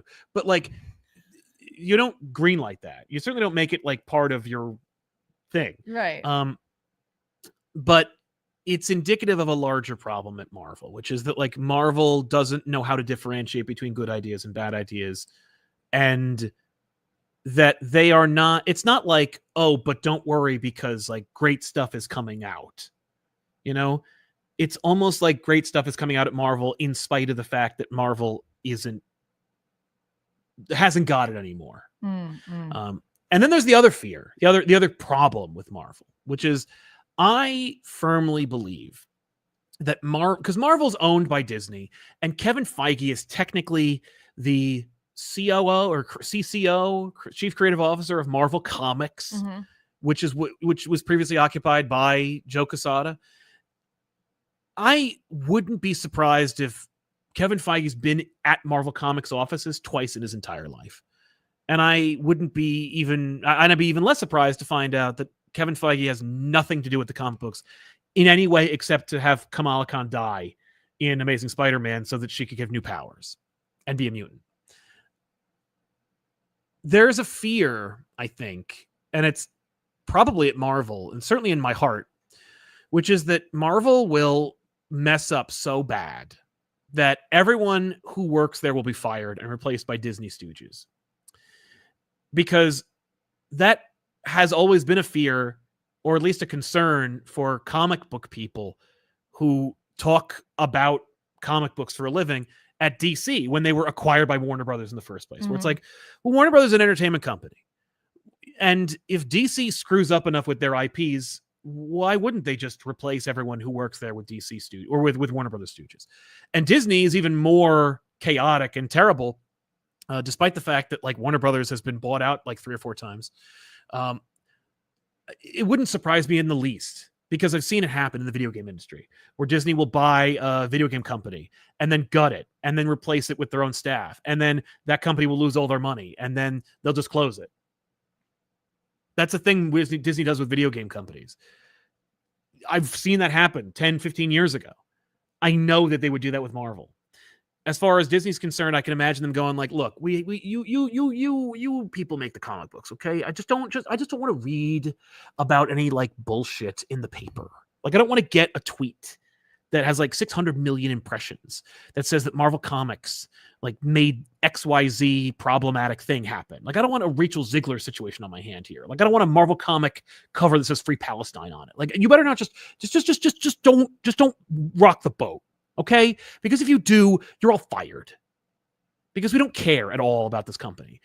And so there's like, it feels like everyone who works at Marvel at any like executive level is just like, just don't let them know we're here. Like, just put out books and just, you know, we have to shake things up because that's what we do. Like, Marvel has always been like the rage bait of the comic book industry. So we know we need to like stir the pot and get people upset, but like not so upset that it gets national attention, which is what they've always been trying to do. Like, Marvel's always been like, we make the comic book readers upset, but we make the regular people intrigued. You know, Civil War. Oh, Tony's a fascist. You know, that's what the comic book people will say. But what the regular people will say is, "Oh, maybe I'll buy a comic book." Which, like, I get the mentality behind it, but this is like a worse thing where they're like, just piss off the readers enough to keep rage buying our comics, but don't do anything innovative or exciting enough for people to buy them. So that's an interesting like take on it. I look at this and I can't help but wonder if what they're doing right now is like helping to like diminish people's ability to recognize a good book versus a bad book, or a good idea versus a bad idea. And I don't think they're doing it on purpose. But I do wonder if like, yeah, our community, we don't all agree. Like, I'm talking about the ComicPop community, not comic book readers, but the ComicPop community, we don't all agree on the books that we like, but overall we tend to come together a lot on the same things. Like much of our community recognizes how much we enjoy Absolute Wonder Woman, right? And we're like, this is a great book and I'm really enjoying it. And like, oh, I'm really enjoying some of like the Ultimate Spider-Man or whatever, right? Like, we recognize it for the talent that is on the page, right? But that we may not be like indicative of the rest of the comic book reading world, who may not have as discerning a palette. Right. And Marvel might just be like, but yeah, like I'm selling it to them, not to you. Yeah. I don't know if you know this. I don't give a shit about you. You know, like, you're going to buy the other little things I'm going to cancel. Yes. Right? I'm still getting your money. Right. But I'm going to get their money on the stuff that they're like, oh, yay, this doesn't use big words. Yeah. Yeah. Which is like, I'm not accusing Venom of Al Ewing of not doing that, because I have read very competently written things by Al Ewing. Yeah. But like this concept of just being like, I don't know, just put these two things together. Who cares? Mm-hmm. And here's why I say who cares, because like we'll just forget about it. Yeah. Yeah. Because like part of me is like, the people at Marvel must recognize that these characters have long histories, right? They have to understand it. But it feels like they either overly think that they need to put their stamp on it, or they just don't think that anything they're doing actually affects anything. That's it. Yeah. And I'm like, that's bonkers to me. The idea that you're like, well, I mean, like 5 years, 10 years from now, no one's going to remember that we did this. It doesn't matter. It's not going to be that this character in their like fandom page now has a section that was like, at one point, Mary Jane was Venom. Right. That'll be the legacy, is that Mary Jane is that Mary Jane is now added to the list of people in canon who have worn the symbiote. And that'll be that. I also fear it's not necessarily that Marvel's like either intentionally or unintentionally trying to poison the well so that you can't tell the difference between good and bad, but also the idea that like I think they are trying to add more unrecognizable crap to Mary Jane so that you stop asking about it.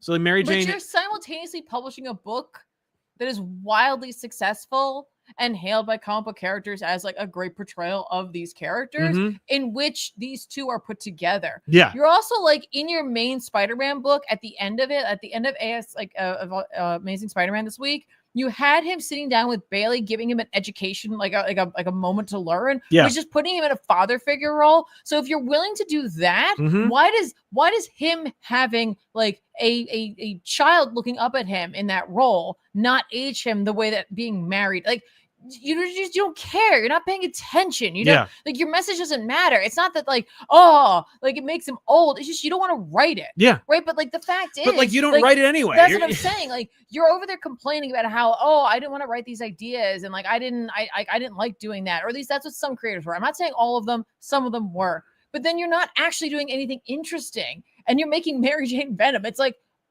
that is the least interesting thing you could do with either of those characters. Yes. Right. So it's it's silly and it's weird and it's gross and it's dumb and like it's like I haven't like taught in a while, so it's like it's been a while since I've heard it's not that deep, but I'm so sick of hearing it. Like I've always been sick of hearing it. As a former English teacher, I could tell you like it is, and it always is, and it like and the cacophonous echo chamber of like it's not that deep or give them a chance is so deafening, and it's like so indicative of the lack of critical thinking that has permeated our entire society. Like it's so frustrating to hear. It's quote unquote, it's not that deep when you go to the bubble tea place and they forget to put the bubbles in.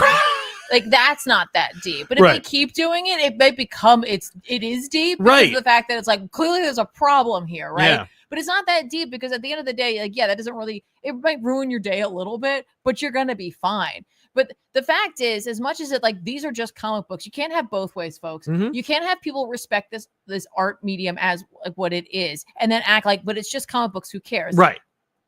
You know what I mean? Like Spider-Man is one of the most well-known characters in the world. All right. Yeah. And like people, children, they look up to him. Yeah. Right.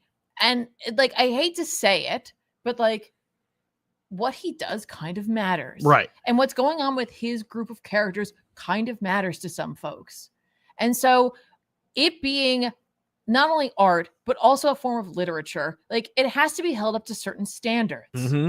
And listen, if you were reading some sort of like, I don't know, hentai style manga. Right. All right. I'm like, I was trying to come up with some Americanized version of that, and I couldn't. So I was like, I'm just gonna go. I mean, it's just like, it's like, you know what? You bought the comic with the men scantily clad, with the women scantily clad. I didn't want to just automatically make it women, but it often is, right? Yeah. You know, that might not be that deep, but you're not buying it for any other reason probably than looking at it, unless you're reading the articles, right? Exactly. the articles. Yeah. But like, listen, every issue of Spider-Man isn't going to be a banger, and it's not always going to have the most poignant message. But like, the way Peter is treated and the way he historically acts means something. Yes. In terms of the cultural zeitgeist, it has become part of it. And when I talk about comics as modern myths, this is what I'm talking about. Right. Like, what characters did in like Roman mythology mattered to those people because they're supposed to be inspirational or lessons. And like Peter Parker and Spider-Man as a whole has been failing us for years now. Yeah. But also it has been meteorically successful in other mediums. Oh yeah. You know, like the video games and the movies and so forth. Like they're all very, very successful. And they're so odd to like see this disparity between caretakers of the entire kit and caboodle and licensors of that, and the licensors having more reverence for the entire source material. It's just nuts. It's just a weird phenomenon to see, and it's frustrating to hear condescension from like Tom Brevoort or from the audience at large who are only making it worse. Like it's okay if it is okay for it to be deep or not, then it's okay for it to be a problem or not. It's okay for it to be a problem and indicative of the overall issue. And so that, you know, that's all I'm saying. Like I understand that there are children who watch the show. Yeah. So it's like, I understand that maybe it's not there. Like you're not there to accept this kind of lesson, but like we're not just saying, ew, they made Venom, they made Mary Jane into Venom.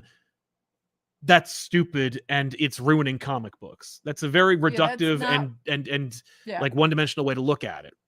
It's that like things and patterns have depth and deeper meaning, and it's like when you have like a leak in your office and it's like, oh no, there's a leak. The area under the leak will get wet.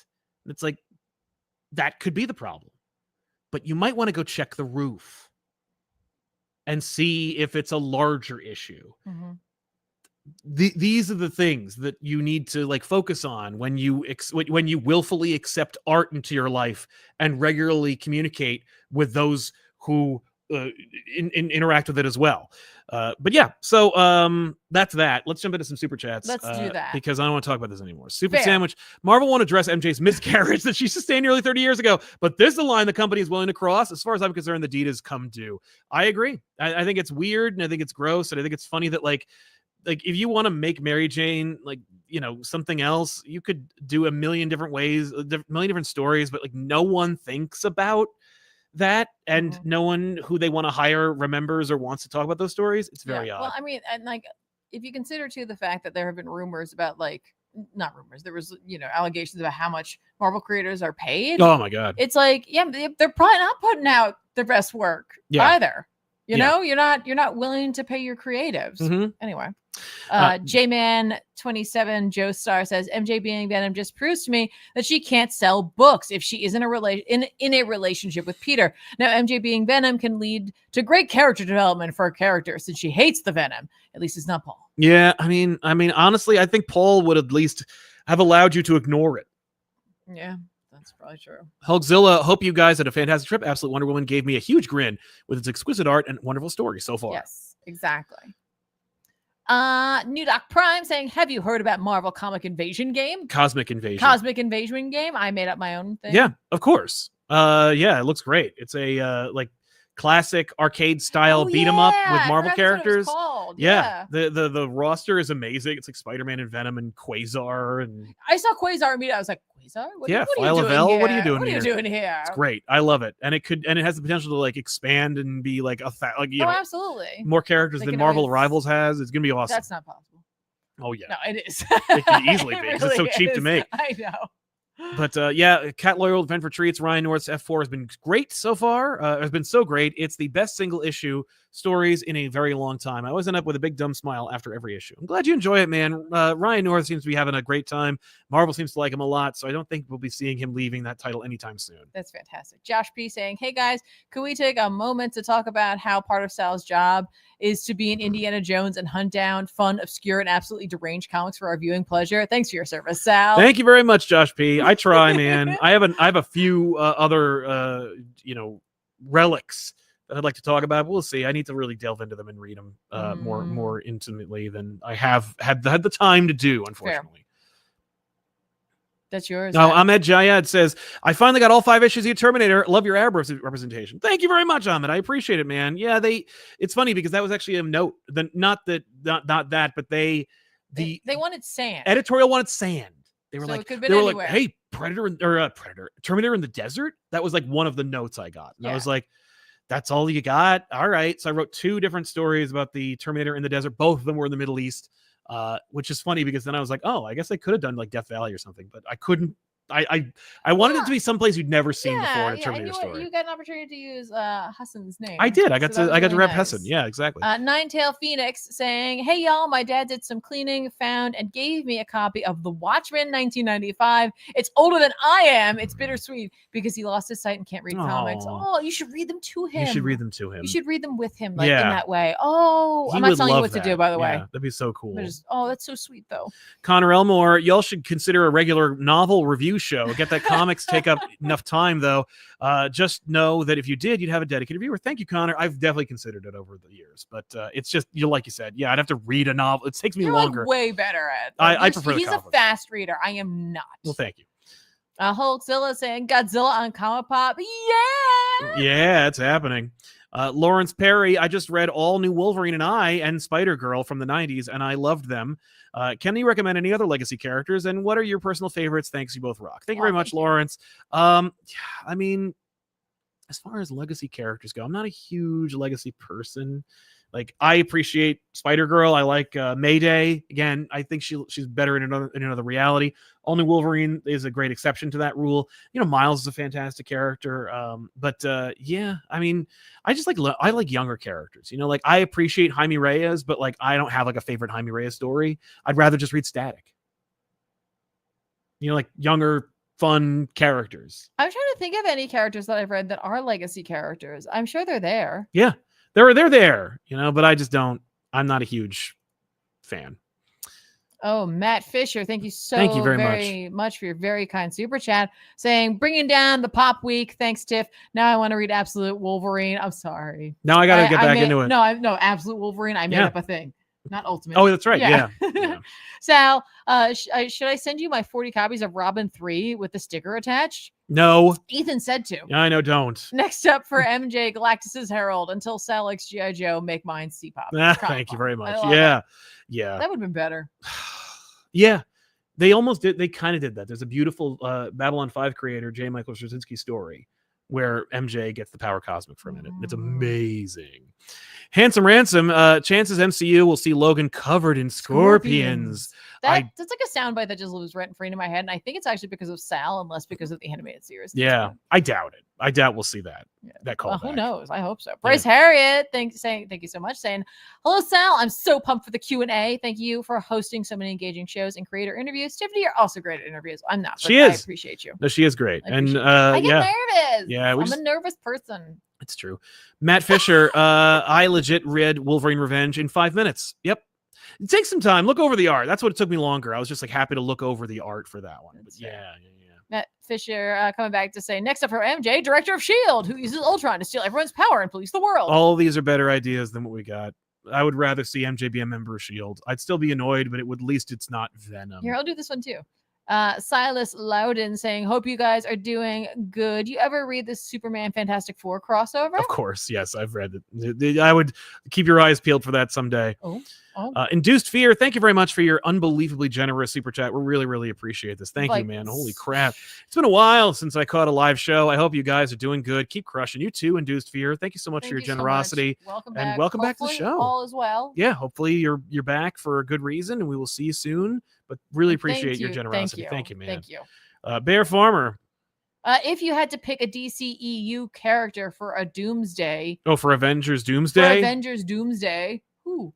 I mean, like an actor or a character. I'm not going to put like Batman and Avengers Doomsday, but Why I mean, not? I cast him. I mean, obviously, I think the first one you got to pick is Henry Cavill because no one is using him in anything. Yeah, but I think it's a character. Yeah. So pick a character from the DCEU.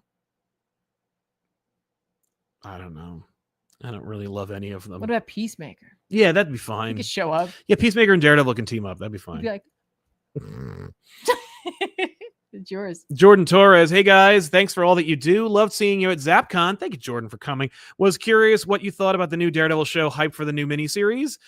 We just watched the most recent episode of Daredevil. It's incredible. I love Daredevil. Really so great to see Matt back. It's awesome. Absolutely. Also, it was great to see you, Jordan. You too, man. I remember you and your lovely girlfriend. She had, I believe it was a brown dress on. I really liked it. Yeah. Thank you very much for coming. Thank you very much we appreciate it. Hi for the new miniseries. I mean, I love Daredevil, so I'm happy that we got it.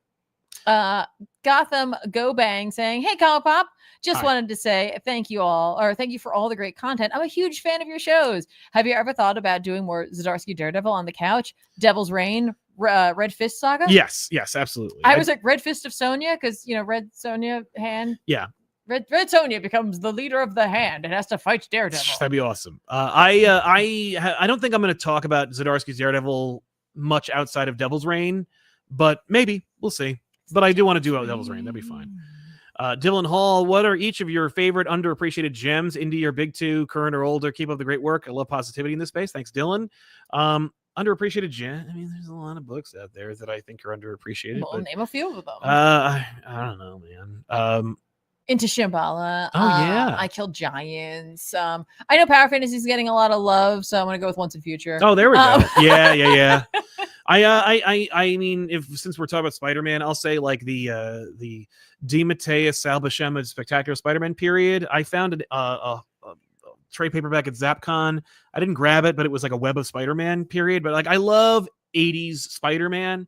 And I really want it to be represented in the new Spider-Man movies, like where he's just his apartment sucks, but like it's still oddly big, and it looks cold all the time. I don't know why, but I always got a cold impression from that. All right, I should remember the name of a book I really enjoyed, and I can't remember what it is, so I'm gonna try and look it up. That's fair. In my library here. Yeah. In my library. That's all I wanted to see. You keep going. Okay. Typical Spider. Hey guys, it was great seeing you both at Zapcon. Good to see you too, man. You put on an awesome panel. Sal, it was a real pleasure talking with you after the fact. Thanks for being great. Jose Tejas was a great recommendation, by the way. Thanks. That's awesome, Tickle Spider. Thank you so much for coming to the show, for taking my recommendation and enjoying Jose Tejas. If you haven't already, swing by Jose Tejas in Wayne, New Jersey. It's an amazing Tex-Mex bar and restaurant and has some fantastic food for decent prices. I'm gonna pitch the book to everybody. We've all, not all of us, but it was a mini, like it was an independent book that came out. Like, here was the story and it was done. It was about the house and the artist, and she goes to move there. And the Me You Love in the Dark. Thank you. My brain was like, it's called something with the house, and I was like, no, The Me You Love in the Dark, I think is an underrated Spurrier series. book, right? I don't think so. Is it? Mm-hmm. Is it? Yeah. Oh, is it? I think so. Anyway. But yeah, thank you so much, Typical Spider, for coming to the show and for taking my Rex. I appreciate it, man. That's freaking awesome. We didn't go to Jose's. No, we did not. I'll never find it. Anyway, Connor Elmore says, what DC and Marvel mainstay writers switch sides and write for the other company? Who should they write? I mean, Ewing should leave and go do anything at DC, and he could do anything. I would love to see a Swamp Thing. Isn't he writing? No, he's not. Okay, yeah. Yeah, that'd be not bad. I mean, and anyone at DC would do a better job at what's going on at Marvel right now. You got any pitches though? From DC over to Marvel? Yeah. I mean, I feel like Josh could take on something. Oh, Josh. I mean, Josh, I would give him anything. Amazing Spider-Man, Fantastic Four. Here's what I wouldn't. I wouldn't give Mark Waid Doctor Strange. No. And I wouldn't give Mark Waid Spider-Man either. That's fair. But Mark Waid has already had his time. No, I know. I was making a joke about that. Unless Mark Waid and Chris Samnee want to do a Spider-Man, then I would be interested. Maybe we'll pull Scott Snyder over. Yeah, Scott needs to go back to Marvel at some point. Do a Wolverine book. Yeah, or let him like run the House of X for a hot second. That'd be amazing. Yeah, I'd be okay with that. Your turn. Matt Fisher. Holy heck, I didn't even didn't realize that was Bailey. Yeah. Yeah. Yep. Nine Tails Phoenix saying, I'm not happy with MJ being Venom, but I'm not giving DC too much. DC cares so little for any of their black characters that honestly, I'm mad on both companies. Yeah, I mean, I hear what you're saying. I wish that Milestone was a bigger priority than what they say it is when there's like an anniversary. Not that you need, like, I don't think that DC needs an imprint in order to suddenly show that they give a crap about black characters. But like Static should have a better presence. Yeah. 1,000%. I mean, there's so many other characters, but like if you can't even start there, yeah, like that's kind of what I'm saying. It's like he's right there, and like he's a beloved character. Yeah. Cat Lord friend for treats. Gwen's ghost looking at MJ. Phew, dodge that. Yeah, well, not for long, Gwen. You'll be back soon enough. Jock Turner saying, love you guys. Got me back into comics. Have you thought about doing the whole Trinity stories? That's my favorite Red Hood story. I have not, but that's not to say that I wouldn't. Junie or Sunil Jethwa. With Gwen coming back, I'm wondering what's the over-under on her getting a Carnage symbiote. Anyways, I'm new to your channel and I'm already been enjoying. Well, thank you very much, Sunil. I'm sorry I said your name 4 different ways and none of them right. But yeah, man, that Carnage being Gwen thing, that is happening, man. There's no way they're not going to do something like that. If they do bring back Gwen, she'll get a symbiote soon enough. Woof. Thank you. I mean, couldn't they have just done that? Like, who's in the suit? It was Gwen. That would still suck, but also be better than that she's not alive. Right? Yeah, it's just a corpse in there. That'd be messed up and crazy. Yeah, no, thank you, but also yikes. But thank you for joining us and welcome to the show and thanks for your generosity. Appreciate it, man. Just a guy with a mustache saying, "I can't believe Ben's Superman and Lois in a Doomsday costume joke from your Heroes in Crisis episode has become reality, but with MJ." That's true. Thank you, mustache. Oh yeah, that's yikes. Great. Jacques Turner. Also, Tiffany, have you read Amazing American Vampire? I read the first volume. Yes. I have it in like hardcover. It's really pretty. Yeah. Ryan Garcia saying, did you see Static is getting a DC Finest? It's like you were like, okay. I didn't. Recollecting issues 1 through 15 and Worlds Collide. Also Batman Odyssey. When? I got to reread it and get back into it. It's such a mess. I've tried rereading it recently and I was like, no. But also that's not enough to just like, I mean, yes, get the collection out there, get his stories in more hands. Yeah. But also get something new.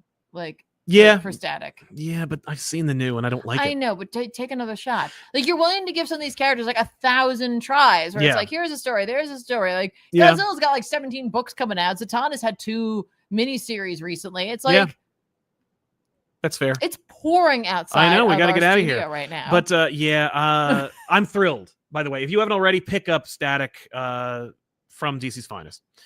And Crate, I don't know how, but the algorithm recommended your Batman Year 1 back issues to me that I've somehow never seen, and now I've watched it 10 times. Well, thank you very much, Crate. I'm glad that YouTube finally is helping us out. That'd be nice. The other question I have is, what's the book of the week? I think we all know what it is. It's Absolute Wonder Woman. I mean, like, listen. Ultimate Spider-Man Ultimate did the work. Phenomenal. And like Martian Manhunter really came out of the gate swinging. But Absolute Wonder Woman for me was like a jaw-dropping moment. Yep. And a special shout out to Black Canary. I loved that issue.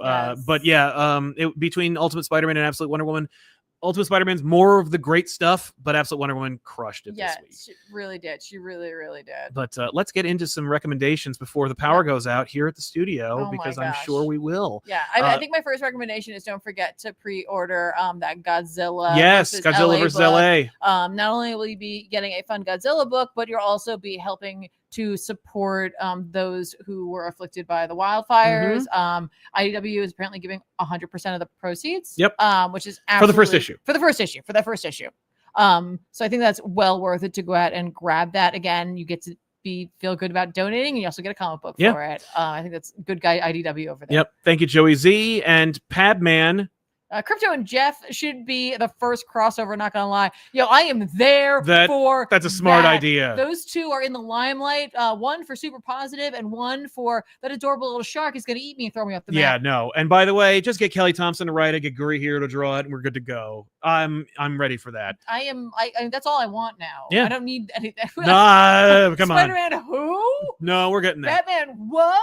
By the way, I'm really excited. I was doing some math because I'm doing a book that was like reminds me of the Amazing Spider-Man versus Superman book from 1976.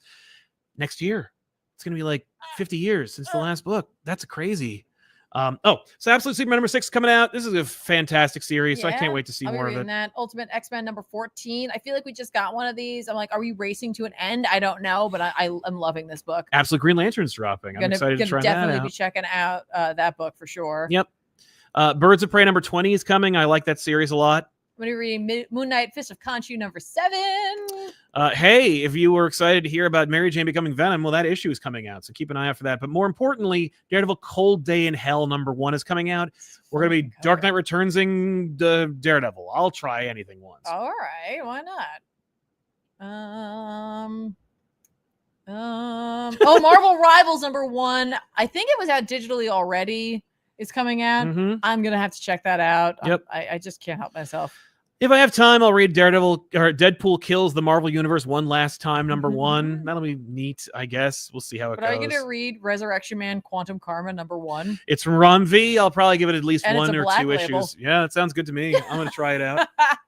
I know you love Resurrection Man. Yeah. 2 things. 1, Tin Can Society I have fallen off of, but not because it wasn't good. It's because too many books came out at a certain period of time and I got overwhelmed by needing to catch up. That doesn't mean it's not a good book. Issue 7 is coming out, so if you're interested in that, go grab that. Also, Let This One Be a Devil number 2 is coming out. Jersey Devil hype. I'm here for that book. Please give it to me. Yes. We also got a couple other super chats while we were talking. Typical Spider says, Tiffany, have you read any of Cy Spurrier's Justice League? The JL find a ship full of young aliens and have to return them home. I haven't, but that sounds like something I might want to check out. That's interesting. Yeah. Nat Reed saying, hey guys, I'm new to comics, but very happy to have kept up reading Absolute Wonder Woman. Thanks for all that you do. Yo, welcome to comics. Yes. Absolute Wonder Woman, such a great place to be jumping on board because you don't have all the baggage of the lore. You're just jumping in new, fresh with the rest of us, and it's just such a joyous book. So yay, happy to have you. Thank you very much, and thank you all for hanging out with us and watching the show. Thanks to our super chatters for sponsoring today's show. And if you are interested in any of this, if you're new to the channel, make sure to like this video, subscribe to our channel, click the bell for notifications so you know when we go live, which is Monday nights around 6:30 p.m. Eastern Standard Time is when you're going to definitely catch the show.